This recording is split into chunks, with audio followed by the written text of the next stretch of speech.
I'd like to talk a little bit now about some thoughts about feelings.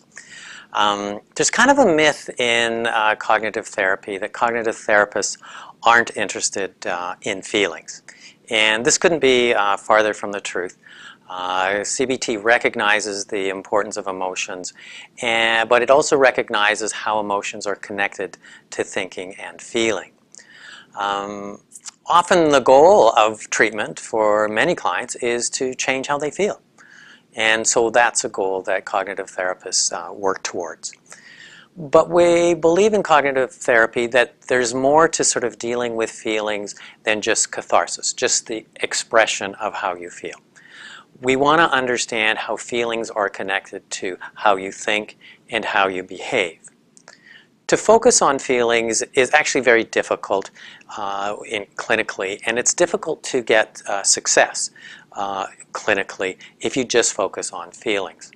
And so cognitive therapists are interested in the thinking process and the behavioral processes of clients that maintain their stuckness in a particular feeling state. So in treatment, we often find that clients are aware of their feelings more than they are with their thinking. That emotions are front and center for their experience, even though they'll often express their emotions in thought language.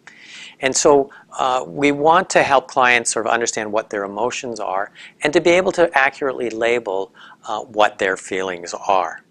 Secondly, we often use emotions in treatment, that we actually want to heighten people's emotional experience because it helps them become more connected to their thinking. So within treatment, we may use something like a role play to actually pull out some of the feelings so we can take a closer look at thoughts and behaviors as well. Exposure therapy is very much based on heightening emotion. And if you think of trauma treatment, we're often having clients talk about the difficult events that they've gone through, partly to heighten their emotional state so that they can realize at a cognitive and a neurological level that they can survive the emotions that they experience. So they don't have to put all their energy into avoiding the emotions that are difficult for them. When we work with emotions with clients, we want to help clients distinguish the difference between emotions and thoughts. So emotions are usually expressed in single words. I'm feeling sad, I'm feeling happy, I have joy, I have guilt, I have shame, I have anger.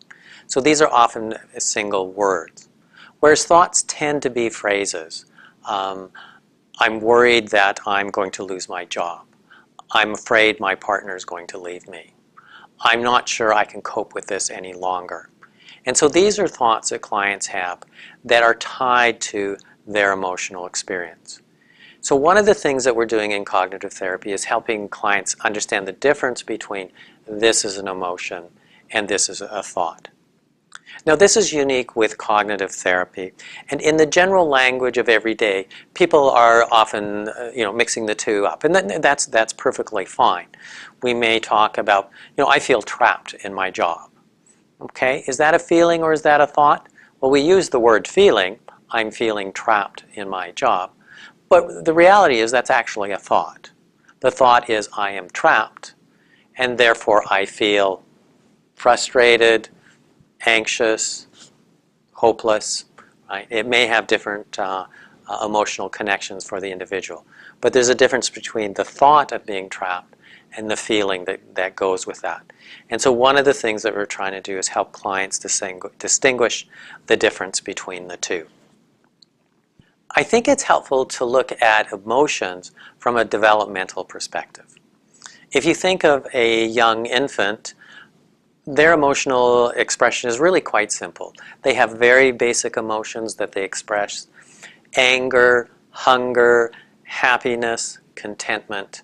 And it's fairly easy to see on the face of an infant what their emotions are.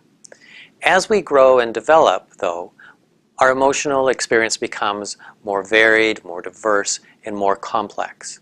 So we can have a larger range of emotions, and we can also have more complex emotions and mixtures of emotions. So we can feel two things at the same time. We can be excited about a new job that we have, but also nervous about how we're going to perform in that job. So we can have these very complicated emotional states. Now, many of our clients in their emotional development are impeded. Perhaps they've had experiences where their feelings weren't validated. Perhaps they come home and say to their parents, "Oh, I had a wonderful day at school." And the parents discount that experience or mock them or say something derogatory in relation to their experience. And so the client becomes confused about what emotions are attached to what kinds of experiences. So sometimes our work in cognitive therapy is to help clients label emotions and understand what those emotions are about. If you look at some of Marsha Linehan's work with dialectical behavior therapy, she does a lot of work with clients about educating them around feelings and what those feelings are about and how to sort of be connected to those feelings and understand your own feeling states. I think what this means for us as clinicians is that we need to develop a really good vocabulary around emotions. We need to be able to talk about emotions. We need to be able to talk about a variety of emotions. And we also need to be able to talk about emotions in terms of their intensity. So variety, happiness, sadness, fear, anxiety, talking about the full range of emotion. But also sort of the intensity. So I was irritated by what you did versus I was livid by what happened. And so we can express emotion in these full ranges. And part of this is so that we can respond empathetically to clients by identifying accurately the emotions that they're experiencing, but also so we can help clients be better connected to the emotion states that they have. Sometimes clients have lived with negative emotions so long that it seems normal to them. Maybe they've been depressed for so many years and they think that that is just a normal way of being. And so sometimes our discussions with clients about emotions are helping them understand what their current emotional state is and how that compares to kind of a more normal, if you want, experience of people within the general population. So working with emotions is really key in cognitive therapy, and I think that it's something that you can quite easily develop expertise in by developing your vocabulary around emotions and being able to help clients label and understand the meaning of their emotions.